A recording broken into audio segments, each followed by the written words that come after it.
محترم، یہ محرم الحرام کا جو دن ہے 10ویں محرم الحرام، ایک تو ہم اس کی تعظیم کرتے ہیں کہ کربلا میں حضرت امام حسین نواسہ رسول جگر بطول حضرت امام حسین نے جام شہادت نوش فرمائی۔ آپ نے اپنے کنبے کو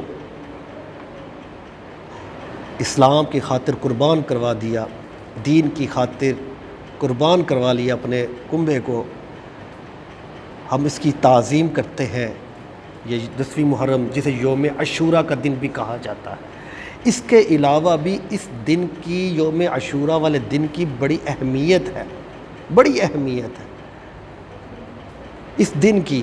ایک تو ہم تعظیم کرتے ہیں نا، یہ مناتے ہیں کہ حضرت امام حسین کی شہادت ہوئی، آپ کے خاندان کی، آپ نے اپنی اولاد اپنے کنبے کو شہید کروا دیا دین کے لیے خاطر۔ تو اس کے علاوہ بھی یہ 10ویں محرم کے دن بڑی برکت والا ہے، بڑی عظمت والا ہے، بڑی تعظیم ہے اس کی۔ یہ دن بہت معظم ہے۔ میں بتاتا چلتا ہوں، حضرت آدم علیہ السلام کی توبہ جب قبول ہوئی تب 10ویں محرم کا دن تھا۔ جب حضرت یونس علیہ السلام کی قوم کو، یونس علیہ السلام کی قوم کی توبہ قبول ہوئی تب بھی 10ویں محرم تھی۔ حضرت عیسیٰ علیہ السلام کی پیدائش ہوئی تب بھی یہ یوم عاشوراء کا دن تھا۔ حضرت ابراہیم علیہ السلام پیدا ہوئے تو تب بھی یہ 10ویں محرم کا دن تھا۔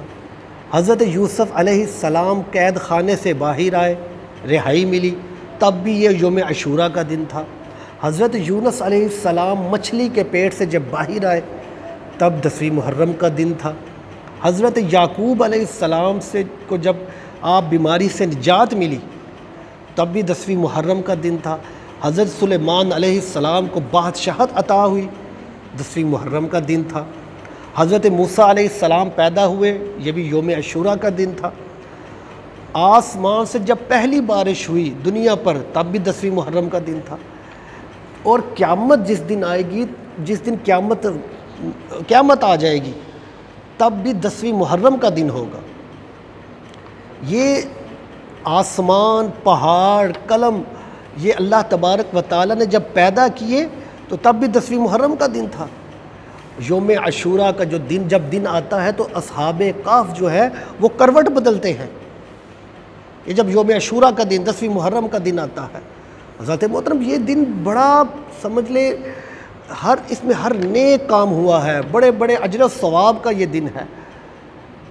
تو اللہ تبارک و تعالیٰ نے اس دن کی عظمت ویسے ہی بڑی بڑھا دی ہے۔ اب حضور اکرم صلی اللہ علیہ وآلہ وسلم ارشاد فرماتے ہیں، جو شخص 10ویں محرم کا روزہ رکھے تو اللہ تبارک و تعالیٰ اس کو 10,000 فرشتوں کی عبادت کا ثواب دیتا ہے۔ اتنا زبردست اس کا اجر و ثواب اس دن کا، یوم عاشوراء کا، 10ویں محرم کا۔ اللہ تبارک و تعالیٰ ہمیں اس پہ عمل کرنے کی توفیق عطا فرمائے۔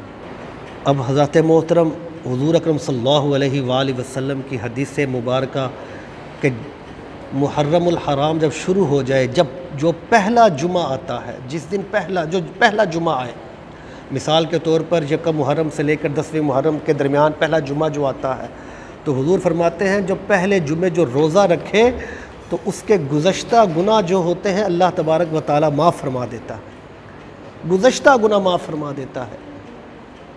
جو پہلا جمعہ جو آتا ہے محرم الحرام کا، اس میں روزہ رکھا جائے تو گزشتہ گناہ حضور فرماتے ہیں معاف ہو جاتے ہیں۔ حضرت سیدہ عائشہ صدیقہ رضی اللہ تعالی عنہا آپ فرماتی ہیں کہ حضور اکرم صلی اللہ علیہ وآلہ وسلم نے فرمایا، جو شخص محرم کے پہلے 10 روزے رکھے تو وہ فردوس اعلیٰ کا مالک ہوگا۔